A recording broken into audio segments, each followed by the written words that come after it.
Good evening and welcome to episode 8 in this series on how to build a data platform. This is the accompanying series to the guide that we have written, the link to which is available down in the description of this here video. And we are focusing today on data transformations because we felt that life was a little bit tedious, that our comments were not full of enough argument. And so what we're going to talk about today principally is Python versus SQL and the kinds of transformations that you should be doing inside your data platform. Now, as you'll remember, we've had a conceptual data platform that we have been using over the course of this here series. And if we draw that out again, we have all of our source data over here. And this can be kind of anything. It's the thing that your business runs on top of. It might be telemetry, it might be customer data, it might be a bunch of SQL databases, it might be orders for a particular product, it might be some kind of weirdo ancient XML-based API thing. It doesn't matter what it is. You've got your source data over here. And then we have built ourselves, over the course of the last 7 episodes, a conceptual data platform. And our hope is that by ingesting this data into our data platform and doing some meaningful transformations on top of it, that we will be able to provide the analytical data that our business user over here can use to make better decisions. Because it's not good enough for them to just look at the source data. That source data over there is either too fast, too granular, or it's just sort of meaningless gibberish. And we need to do, inside this platform, some kind of transformation, aggregation, summarization, analysis. We need to do something on the way through this platform so that our business user on the end here can make the best possible decisions. In the last episode, we talked about ELT a lot. We talked about extraction, loading into the databases that make up our data platform, and transform. And it is this transform that we are going to principally worry about today. You remember as well, for the pedants at the back, that there were secret extra bits where we could conceptually create things like Power BI dashboards or web interfaces that our business user can actually interrogate with some degree of alacrity, but we're not going to worry too much about that level of detail today. We're going to look at this T right here. Now that T stands for transformation, and if we dig into that transformation, we find all of the aggregations and things that you need to do in order to be able to get good information out to our business user. And those transformations are principally going to happen in one of 2 languages in a modern data stack. It doesn't matter if your data platform is made from Fabric, if it's made from Databricks, if it's made from Snowflake, if it's made from a whole bunch of SQL servers roped together with VMs interacting between the different databases that you have. It doesn't matter what your platform is made from. In a modern context, you are probably talking about either using SQL or using Python. And both have their pros and cons, and at risk of igniting one of the longest running arguments that there is in the data industry in the comments, we're going to discuss what each of them is for. It is probably worth a digression into history. It's probably worth understanding how on earth we got here and have multiple competing standards for the best languages to do data transformation inside of. So, let me take you back to the 1970s. In the 1970s, inside IBM, they were doing a research project called Project R, which was dealing with relational databases. I believe the R in Project R stands for relational, but don't quote me on that because I haven't read the Wikipedia page. I'm just going from memory here. They were doing something called Project R. And they built this idea of a relational database. And a relational database is something you are probably very familiar with if you're dealing with data products. It's where the table and data in one table, is related to the data in another table. You might have customers here and they all have attributes that also show up in order tables. So customer 1 has ordered something and the order has an attribute of customer, which is customer 1. And so these tables are related to each other. These were designed, this whole paradigm was designed in IBM in the 1970s. And the follow-on to Project R, and I use the word very advisedly there, is a language that they called SQL, as in the follow-on thing that we make next, the one that it comes after. The sequel to Project R was a language called SQL, and that got worked on and munged and refined until we have what we have today, which is structured query language. Now, structured query language, SQL, is declarative, which means that you describe what you want to happen rather than how it should get done. So in SQL, a perfectly valid sentence or a perfectly valid command is something like select star, which just means select everything from, and then we'll make up a table name. Let's say, I don't know, trains. And what this will do is it will tell the interpreter that sits underneath, that has like a query planner and an optimizer, it will tell it that the user just wants everything from the table trains. You don't have to worry about how it gets done. The algorithms that sit underneath this are invisible to the end user, which is very advantageous. You don't have to get your head into like the individual tree planning that is actually going on in order to be able to pull things out of a database. You just have to know what you want, and that is, in this instance, everything from the table trains. Compare and contrast to Python. Python is an imperative language. You don't describe what you want, you tell the computer what you would like it to do. You tell it that you want it to do if-else statements. You have logic flow, you have loops, you have control flow. You have all these things that help you tell the computer exactly what you want it to do rather than the output that you get.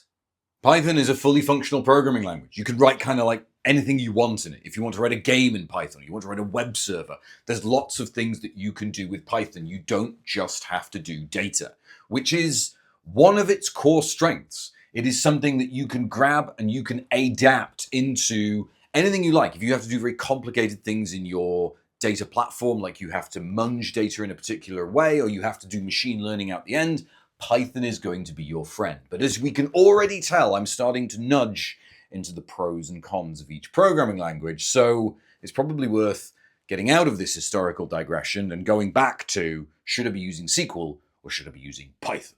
And this is where I'm going to take a draft of my tea. I'm going to lean on the table because we are going to nudge into personal opinion territory. And we're going to have a think about what each language is good at. Now, as we've said, in your data platform, you're going to have the ability to use SQL and use Python as first-class languages. That is not something that's up for debate.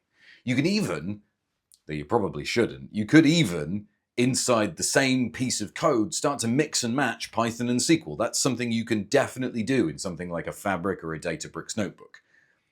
You probably shouldn't do that for reasons that we'll come on to later, but you can if you want to.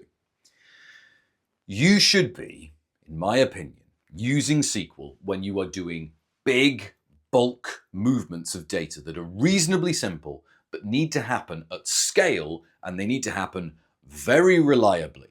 If you just need to take data out of one table and do some reasonably simple transformations and move it into another place in some way, then SQL is your friend. And SQL is your friend for two reasons. One, it's been doing it since, to coin a Yorkshire phrase from around here, SQL has been doing transformations like that since Noah was a lad. It's been around for an extraordinarily long time, and it doesn't matter what flavor of SQL you're in, whether you're in T-SQL or you're using it inside Databricks or you're using it in a Postgres context or you're using something like MySQL, it doesn't matter. This is a very well thought through, well understood process of picking the data up over here, doing some reasonably simple transformations and putting it down over there. And it's also really easy to read, which is the second of the advantages that you get from SQL. This is extraordinarily easy to read and tells you exactly what is going to happen. And even really nasty SQL, which can run to paragraphs and has like stored procedures and stuff, is pretty okay to read. So for big bulk transformations that it really matters if it goes wrong, SQL's your friend. If you need to do something more complex, that's when you start to pick up the Python pen. And by more complex, I mean interacting with difficult source systems. Python is an amazing glue, and I have to declare my prejudices up front. I write Python all the time as a first class object. If you give me a data problem to solve, I am an engineer who will pick up Python before picking up SQL and then realize that this is probably a SQL problem and go back to SQL after trying to solve it in Python and realizing that this is just overkill. But Python is a really, really good glue. If you have lots of different systems that interact in lots of different ways and you need to do some weirdo transformations or munge APIs or take data and turn it from XML into JSON, then Python is your friend at doing that. Equally, at the other end of the data platform spectrum, if you have to do complicated analytics, Python is again your friend. If you want to do any element of machine learning, you are almost certainly doing that in Python and not SQL, because the libraries that exist in Python for you to do machine learning are first-class citizens. They are easy to use, they are well understood, and people know what they're doing with them. If you're doing complex statistical aggregation, again, Python's your friend. If you're doing charting, if you need to shove stuff out to some kind of web server, or even make a lightweight web page, then Python is your friend. It's reasonably unlikely that you're going to be making a web page in SQL. But on top of all of this is the question of, how should we be writing this code? What standards should we adhere to? Now, for me, there are three principles when writing code inside a data platform, and they come from this book, which I highly recommend, which is called Designing Data-Intensive Applications. And right at the front, it gives you the charter for designing and writing code in data-intensive applications.